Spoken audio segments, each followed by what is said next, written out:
Welcome back to State of the Union. European leaders are warning of a, quote, dangerous downward spiral in U.S. relations over President Trump's determination to add Greenland to the United States. Joining us now is the former Vice President of the United States, Republican Mike Pence of Indiana. I see him wearing his Hoosier tie. I assume that that's a nod to Monday night's game.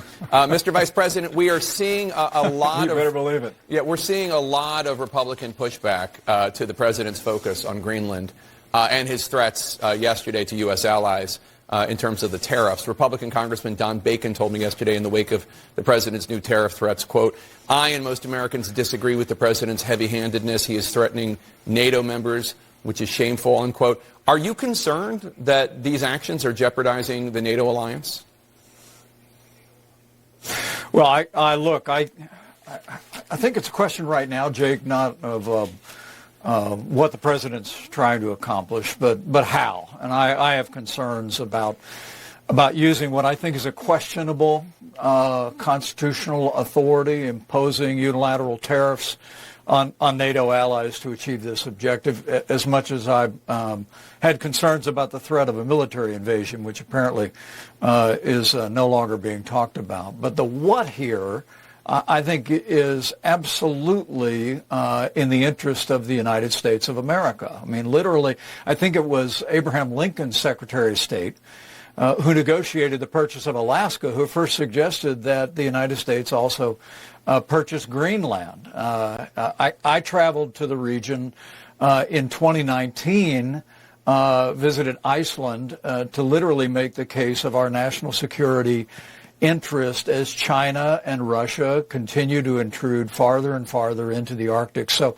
what the president's trying to do here, I think, is absolutely in the interest of the United States of America.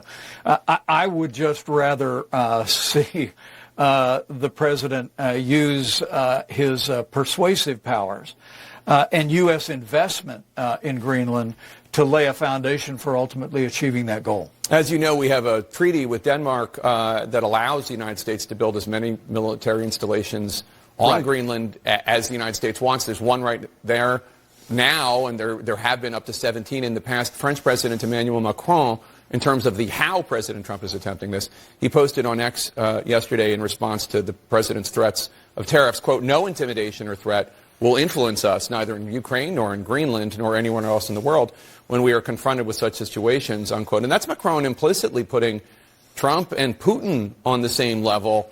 Are you worried at all that how President Trump is making this play for Greenland is doing the U.S. more harm than good? Yeah. Well, look, Denmark is a very strong ally of the United States of America. You know, I was in Washington, D.C. on 9/11.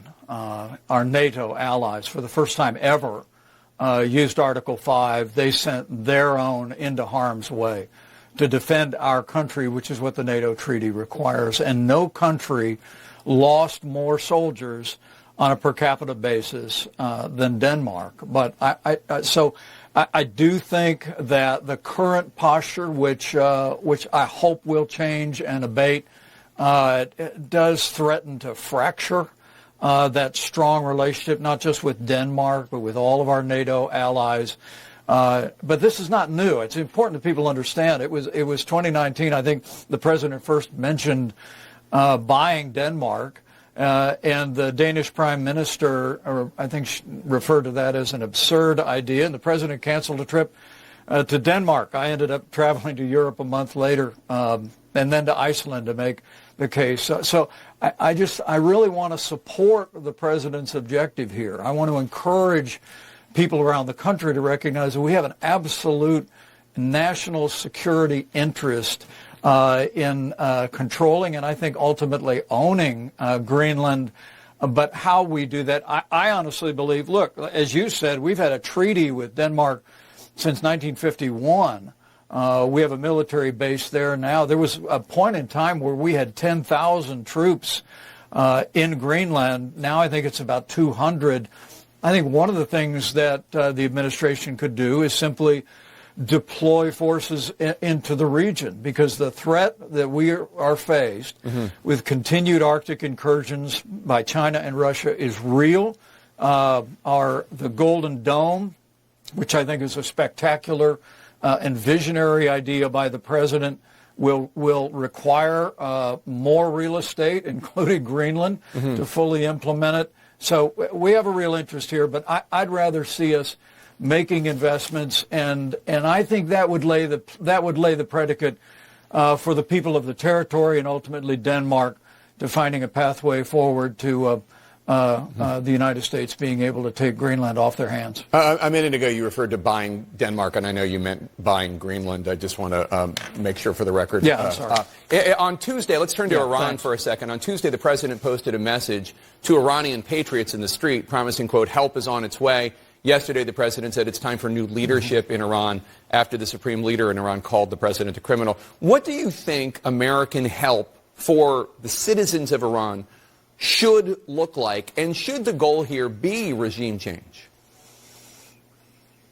Well, look, Iran is the leading state sponsor of terror in the world. This regime that's been in place under the mullahs for the last 50 years has not only oppressed and tyrannized their people, but they've also exported terror across the region, claimed American lives in the region and around the world. And it is absolutely in the interest of the United States of America to see a change in Iran. And I am grateful that, different than President Obama in his first year in office, now we have a president who is willing to speak out and express support for the people of Iran as they take to the streets. Back in 2009, I actually authored a resolution in the Congress while President Obama and the Obama administration remained silent during the Green Revolution. We had to pass a resolution in Congress by almost a unanimous vote to ultimately see our president speak out on behalf of those people, but the revolution was crushed. I think the first thing is to express support, to make it clear to the people of Iran that we oppose their government. We don't oppose them. We want to see them have their freedom restored. But I also believe that the credible threat of the use of force, the president's willingness to strike the Iranian nuclear facilities earlier this year was an extraordinary step forward.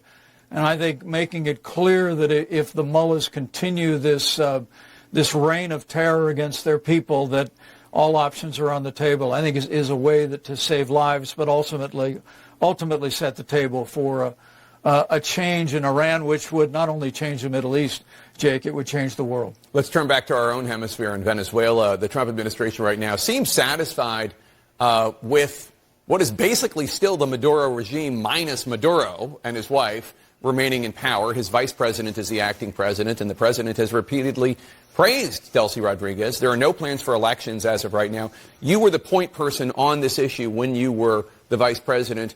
Are you worried at all that the president is abandoning the Trump-Pence administration's commitment to a democratic future in Venezuela? Well, people need to understand that before Chavez and then Maduro brought their tyranny and socialism, that Venezuela was the second most prosperous nation in our hemisphere. They literally broke that country. They created the kind of deprivation that saw 8 to 10 million people literally flee the country in all points on the map. Our administration took decisive efforts to recognize a new president. Juan Guaido was elected. We had 60 countries back us in that, but ultimately Maduro survived. So I'm grateful that President Trump unleashed our elite armed forces, Delta forces, to take Maduro down, to bring him to the United States to face justice. And I think that was a historic and an important step forward towards restoring freedom in that country. But what comes after is just as important, Jake. And I want to say, Delcy Rodriguez is not the right leader for Venezuela going forward. I understand the need for an interim period of time. There'll be a stabilization fund, as the Secretary of State has said. But I think it should be the objective of the United States to move forward as quickly as possible to restore basic liberties, to restore free market principles, do that through free and fair elections.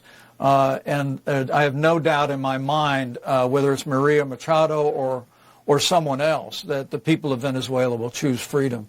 I'll say one last thing on this, and that is that there are many voices around the president now that are reflecting this kind of new isolationism for the United States. I think it partly accounts for the back and forth on the rhetoric about and support for Ukraine. The president pushed those voices aside when he used our armed forces to strike Iran, but he also pushed those voices aside when he took down Nicolas Maduro, and I'm grateful for that. America's the leader of the free world. We continue to need to act like it, especially when it comes to our hemisphere. Vice President Mike Pence, good to see you, sir. Thank you so much. Really appreciate hearing from you. Yeah, thank you, Jay. Should Democrats